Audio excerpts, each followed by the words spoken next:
The moment the police appeared on the streets of the slums, a little boy immediately put down his drink and grabbed the walkie-talkie lying on the ground. Within seconds, every move the police made in Medellin was being watched by the children living in the slums. Wherever there was a police officer, there was almost certainly a child with a walkie-talkie within 100 meters. But these kids weren't just watching the police. They were also keeping an eye on one very ordinary-looking yellow taxi. No one could have imagined that Colombia's richest man and most wanted drug lord, Mick Walker, was curled up inside the trunk of that taxi. While the police searched the entire city, he quietly slipped straight into the heart of Medellin. His greatest weapon wasn't guns. It was the network of slum children spread throughout the city's streets like a living nervous system. Every large-scale police operation became completely transparent to him. From the main entrances of the slums to the smallest back alleys, soldiers and police had set up countless checkpoints. They stopped every vehicle and questioned every suspicious face, hoping to catch Mick Walker inside their massive dragnet. But it never crossed their minds that he would be hiding inside a taxi. The driver, Limon, had a clean record. He had never been connected to the Medellin cartel. At most, he had worked as a pimp around the city's red light district. When Riley, Mick Walker's top hitman, approached him and asked him to secretly drive the country's most wanted man into Medellin, he was both shocked and excited. After all, his own mother lived in one of the free apartment buildings that Mick Walker had built for the poor. To people like him, Mick Walker wasn't a criminal. He was a hero. To avoid attracting attention by driving around with an empty taxi, Limon asked his childhood friend, Lisa, to sit in the back seat and pretend to be a passenger. For just one short ride, she'd earn a few $100s. At first, Lisa wanted nothing to do with Limon's dangerous life. But as a single mother struggling to raise her daughter, she desperately needed the money. So she agreed. Just as Lisa was about to get into the taxi, however, a jealous prostitute who had feelings for Limon started loudly complaining. No one realized how close Mick Walker came to being exposed because of her. Thanks to the constant intelligence provided by the children on the streets, the taxi avoided every military and police checkpoint. It drove straight into the center of Medellin without being stopped once. When Mick Walker climbed out of the trunk, there wasn't a trace of panic or exhaustion on his face. Only absolute confidence. That's what separates men who accomplish great things. They know when to bend and when to stand tall. Instead of hiding, Mick Walker did something even more unbelievable. He openly walked through the streets of Medellin in broad daylight. An elderly man warmly asked how he'd been doing. Neighbors surrounded him like they were greeting a returning hero. People reached out just to touch him, and Mick Walker greeted every one of them with a smile. Then he pulled out a thick stack of cash and generously handed it to the poor gathered around him. But once he'd finished showing his generous side, he revealed the ruthless drug lord hidden beneath it. During his escape, fear had spread throughout the Medellin cartel. Many of his once loyal followers began looking for a way out. Some feared being hunted down by the police. Others feared Mick Walker's unpredictable temper. Even smaller gangs that had once survived under his protection stopped paying tribute and switched their loyalty to the rival Cali cartel. And Mick Walker had only one rule for traitors: death. At that moment, one of the traitors even tried to recruit the assassins sent to kill him. He claimed Mick Walker had become the enemy of the entire country and would eventually be captured anyway. But before he could finish speaking, Mick Walker quietly walked into the room. His eyes were filled with murderous intent, yet he didn't kill the traitor immediately. Instead, he ordered him to call his boss. He wasn't interested in killing just one rat. He wanted the rat, and the king behind it. Then Mick Walker took the phone and delivered a chilling warning. Just as Mick Walker was preparing to continue his killing spree, the jealous prostitute tipped off DEA agent Tanner Cole that Riley, Mick Walker's top assassin, had returned to the red light district. Not wanting to alert the suspects, Tanner Cole brought only a small team. But Limon, who was keeping watch outside, spotted them immediately. He sprinted into the red light district to warn Riley. Not knowing which room Riley was hiding in, he knocked on every door. The moment Riley heard the warning, he barely had time to get dressed before fleeing. By the time Tanner Cole and his team burst inside, both men were already gone. Because of that failed raid, the women working in the red light district paid the price. Riley returned with armed men determined to find the informant. If no one confessed, everyone would die. Terrified for her life, the real informant blamed everything on Lisa. When Riley confronted Limon, however, Limon desperately defended her. He insisted there had to be some kind of misunderstanding. But after serving Mick Walker for so many years, Riley lived by one simple rule: better to kill the wrong person than let the right one escape. Pretending to believe Limon, he suggested they simply go ask Lisa. But Lisa was smarter than they expected. The moment she realized something was wrong, she refused to open the door. Even Limon tried convincing Riley that she probably wasn't home. Riley wasn't interested in waiting. He kicked the door open. Hearing the noise, Lisa quickly hid. The bloodshed in the red light district shocked the entire country once again. President Cesar Gaviria appeared on national television and announced a new reward. Anyone who provided information leading to Mick Walker would receive $1 million.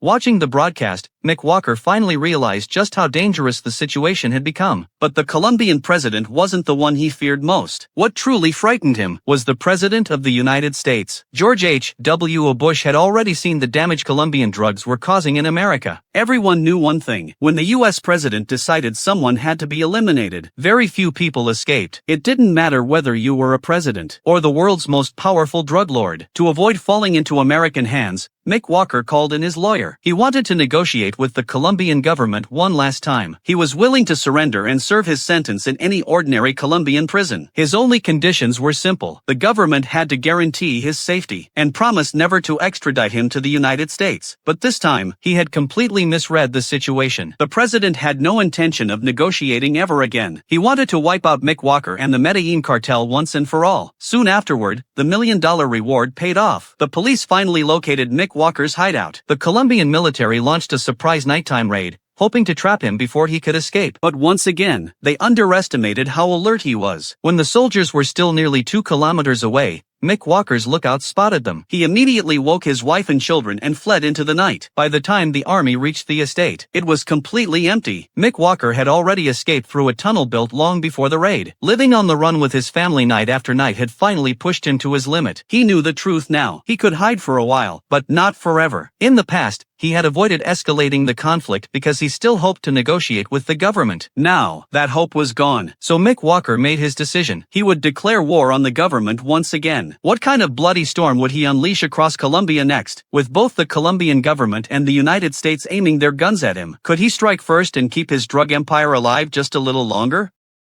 That's all for today, guys. The next part gonna be fire, so keep your eyes on One Shot Movie. Like the kids of Medellin keeps their eyes on police.